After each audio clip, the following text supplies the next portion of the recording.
Hey YouTube, welcome to my channel. Before we start, we kindly ask you to subscribe to our channel to see even more great videos like these.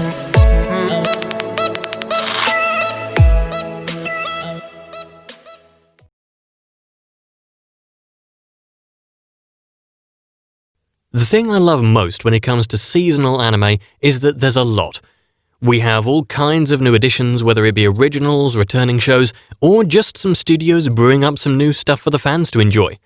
At times, the shows look something completely new, which gets me hyped and excited for sure. Gleipnir was surely something that stood up in the lineup.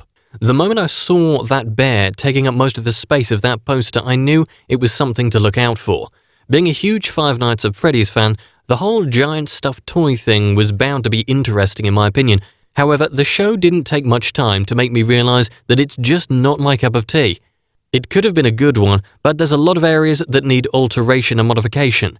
That'd make it an entirely different anime at that point, so let's not get there. It's just the elements of ecchi and plushies brought together with a bit of action sprinkled on top of it. The show's pretty much about undressing and staying undressed all the time. It's like a Victoria's Secret ramp walk, the entire show. But the action at times caught my eye, but it was over the moment I blinked my eyes. Seems like you can buy kids at vending machines in this universe. In the beginning, that had me with the kid coming out of the vending machine, but later on the guy shot down my hopes by mentioning those coins. The design of the coins is pretty dope, while being simple at the same time. When it comes to the story, Gleipnir has a rather weird one. A boy turning into a plushie, a giant one at that, as well as not knowing why. Later on, he meets this girl who he saves just to know that she was trying to kill herself. It's always the hardcore high school maniacs. The girl, instead of thanking him or anything, pushes him off the roof. What's wrong with people these days? It's like we're looking at a modern version of Future Diary more than a decade later, with the girl being dominant and manipulating the boy in any direction she wants. The whole undressing thing, leaving the brown panties on, comes later on in the Future Diary as well, so we got that going. Moving on, they come across other people like Shuichi Kaguya, the main character. It's all about finding out the truth and gathering a whole lot of pennies along the way. The fight scenes at times are super crisp with the choreography and everything, and they keep you hooked on the show while they last, but they're not always there, unlike the last few episodes, and make it kind of hard for one to reach to that point. The characters aren't a strong point of the show. They're bland at most, bearing a resemblance to some of the past shows both in appearance and personalities. The protagonist of the show, Shuichi Kaguya, is an average high schooler. You know how it goes with these characters. Kind, earnest, intelligent, he's got it all.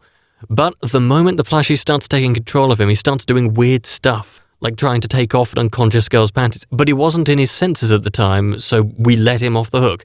The character is literally like a puppet to the girl.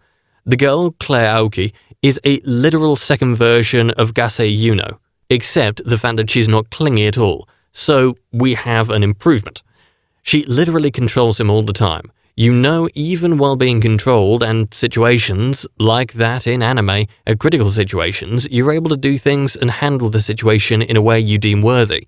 But no, even when he's about to kill someone, he can't do anything because he's just a cuck. Going on, we see a lot of gatherers, the same that Shuichi Kaguya is, but the only things that they have in common is this fetish of breasts or it's a girl, a sexy body. It's like the show is all about those elements while turning a blind eye to everything else. The character designs aren't unique either, since we've seen characters like that before. Shuichi looks like a fusion between Hotaro and Jinta Yadami, while Claire looks like that girl from Sword Art Online. The rest of the characters aren't well done either and have the simplest of designs. Tadanori would stand out a bit, but then he came up with it's not manly when it came to the smartphone question, so he's down the drain as well. The animation is crisp. This is one thing that caught my eye right from the get-go.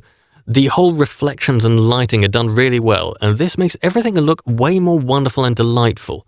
The whole transformations and the dog moving about at times feel clunky, but it's okay. We cut them some slack. The fighting feels so fluid that it feels like a good action anime at times. The choreography is done really well, and it makes things look real for an instant there. You can feel the punches and the kicks making an impact.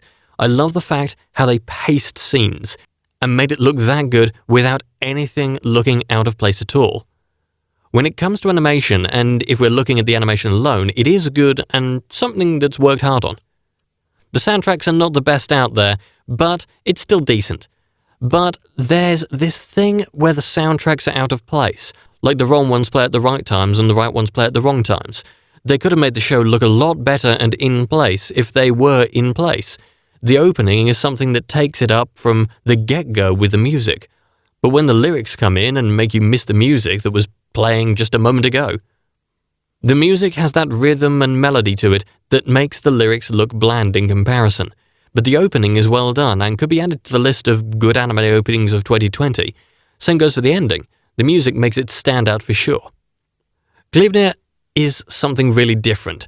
The only show I can relate to it is some mecha anime, but they're not alike at all. The show has really good fight scenes, and as an action addict, it might be your cup of tea, but the weak story and the frequent edgy elements makes the show lose a lot that it could have offered otherwise. It focuses a lot on the edgy genre, and the action isn't much to call it a balanced show. The animation and the soundtracks are really good, and if you want to see something like Beastars or BNA, try it out and see for yourself whether you like it or not. Well, that concludes our video for today. If you enjoyed it, please don't forget to like this video and subscribe to our channel. We'll see you on the next one.